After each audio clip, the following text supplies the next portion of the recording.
So the strange part is that he began saying things that I had caught myself thinking about him. It was painful, but I couldn't ignore the reflection. My assumptions were showing up in real time. He is my mirror, and I had to work with that. Forgiveness only became possible when I accepted this. It is my manifestation. If I take credit for the beautiful parts, I also have to take responsibility for what I've been holding internally. I know when you're manifesting either true love with your specific person or just a massive change in your life, if you want more money, better health, you're experiencing something in the 3D that goes against what it is that you feel in your heart and soul that you deserve. I know the challenges that come along with it, but you also have to start applying what you're learning, be more deliberate and more consistent in letting go of the opposition, recognizing it's the old story. It's not who I truly am. It's not what I truly want. If I feed this with more of my attention and more of my awareness, then it's going to grow. Try to keep it as simple as possible. I want to read an update from one of my clients who is manifesting a life together with her mirror soul. She went through some ups and downs that the old story tried to pull her back in, but she refused and she persisted. And a lot of wonderful things basically happened with her and her mirror soul. So this is just to inspire you to use your power of love, unconditional love, forgiveness, your imagination, and your awareness. Use it for good, for what you actually want. Don't give the old story your power of your awareness anymore. Okay. So before I do get into this, if you do love my content, please do like, comment, share, and subscribe to the channel. It helps me grow. If you want me to be your coach to help you manifest anything related to your true love, specific person, mirror, soul, email a short description to kim@coreunion.com. Go to my website, coreunion.com, book either a single session or a package. My scheduling assistant, Olga, will get back to you with my next available session. So I'm going to read this again. Just take it as inspiration. Don't get in your feelings about it. Don't be all judgmental with yourself or with anyone else. So, hi, Kim. I trust this email finds you doing beautifully. I know this update is long overdue. Something strange happens after our sessions. So, what she's describing here is I like to think of it as recalibration. So we have these great conversations. I leave feeling clear and motivated, and then I stall almost immediately. That's because the old story is challenging the new story, and that causes some resistance. That's kind of like the when you're leveling up with anything in any area of your life. To me, that's recalibrating into what and who you truly are. And so the ego comes in, tries to stop you, and it's felt as resistance, and then it can turn into procrastination or not wanting to, basically not wanting to do the inner work. So I almost stall immediately. So I've been putting this off for far too long. The best way to update you is to walk you through the story from last year to now, because so much has unfolded between my mirror soul and I. I genuinely believe there's something in it that will eventually help others. My mirror soul and I have been in daily contact for years throughout the day about everything. We're each other's person, even though romantically we've made things an absolute mess. Then I manifested a third party situation, actually more than one. And I should be honest, on some level, I wanted separation. There were dynamics between us that made me want space, even though I still consciously wanted him. Looking back, I can see how that desire for distance played out through third parties. The first time he broke up with me over another woman, it felt like it came out of nowhere. That's when I reached out to you for the first time, and you taught me how to help myself. Even then, there wasn't really separation. We barely went 48 hours without speaking, and he ended things with the third party within a week or so after we met. So I just want to say this one thing. There are different collectives. Just because if you have experienced preparation instead of separation between you and your person once or multiple times, that doesn't mean anything. So in case when she said we've never actually been separate, if you then compared yourself in your mind, please stop doing that. Okay. So then there was another person and even a possible pregnancy situation. I refused to accept any of it in my final reality. I affirmed what I wanted and reminded myself daily to just ignore the 3D. And just to close that loop, there is no pregnancy and no baby. I simply stopped engaging with the story and returned to the wish fulfilled. And to anyone reading this or listening to this who's in the middle of a trigger, I know how hard it is, but see through it or see it through. What you want is on the other side of it.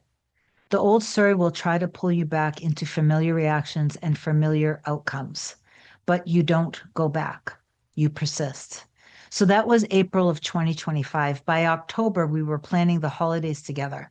I spent New Year's with my love and in London, in a hotel where we could see the fireworks from our room, which was a literal wish fulfilled for me. We were so happy together. We both cried when I left. He took endless photos and videos, brought me everywhere, never let me pay for anything, and made me feel deeply cared for in a way I hadn't experienced before. We promised to see each other every couple of months while we figured things out. And after I returned home, we stayed in daily contact. But I still carried the old story. And eventually it surfaced. I felt like I was struggling to become the highest version of myself, the version who has it all. It became I manifested my mirror soul, but what about me? My life, my purpose, and my goals. Then in spring, his mother passed away suddenly. I dropped everything and flew to him that night. That's when I realized how deeply I loved him. I was actually serving jury duty at the time, and I told the court I needed to leave the country due to a family emergency, and I knew I'd be excused, and I was. I went to London and took care of him as best I could. I held him, sat with him, and just stayed present. He kept saying he wished he had introduced me to his mom and that she would have loved me. That hit me deeply because I had carried a fear that she wouldn't accept me because he's younger than me. And there I was hearing the opposite of the story that he had been telling, that I had been telling myself, excuse me.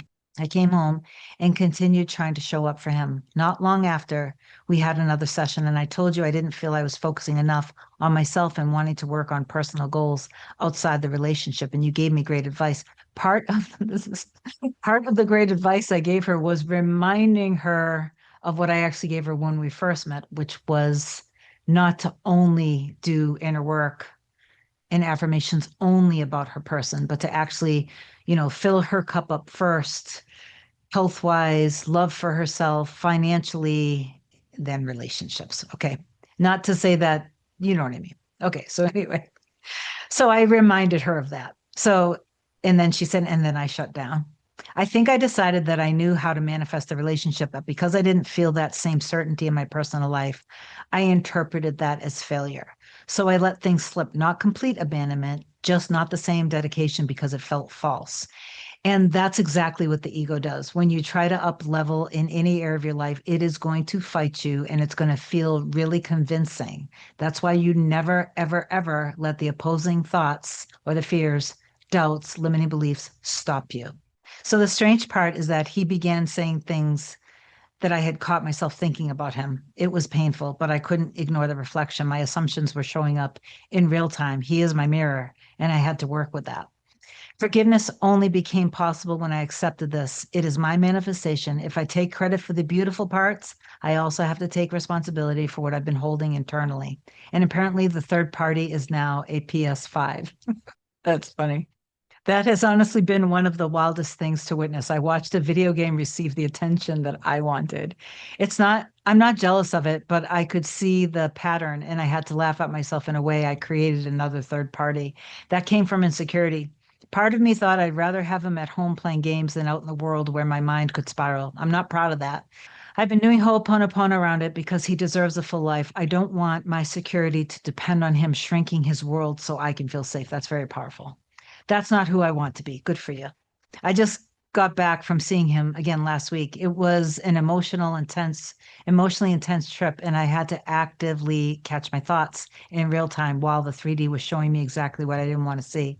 At the same time, he's grieving.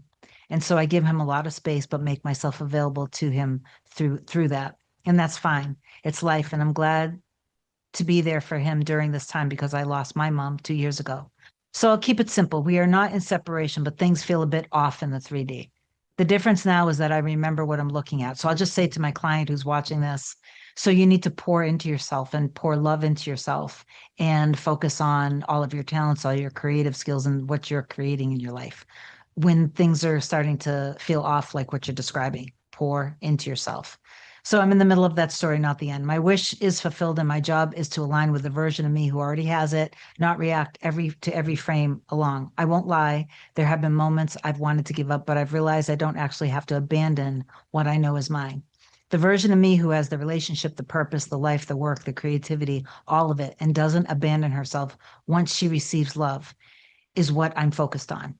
And that version knows I can be my authentic self and get everything. In fact, being authentic is critical. Yes, because being who you are and remaining faithful and committed to who you truly are, your authenticity, your power, and all of that is what then, because then you're like at peace and you're relaxed and you're secure. And then your reality, as it always does perfectly, has to give that back to you.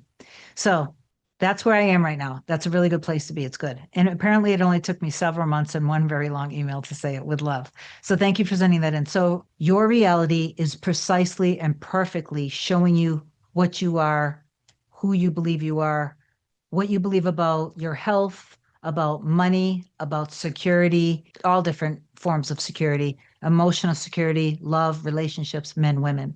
So you can't expect your mirror soul to show you anything if you're not giving it to yourself. So affirm down below, I know and I understand that me and my mirror soul are one. We have the relationship that we've always wanted. Our love is harmonious, stable, and secure. And anything else you want to add. I love you so much. I intend that this video helped. Have an amazing day. Bye.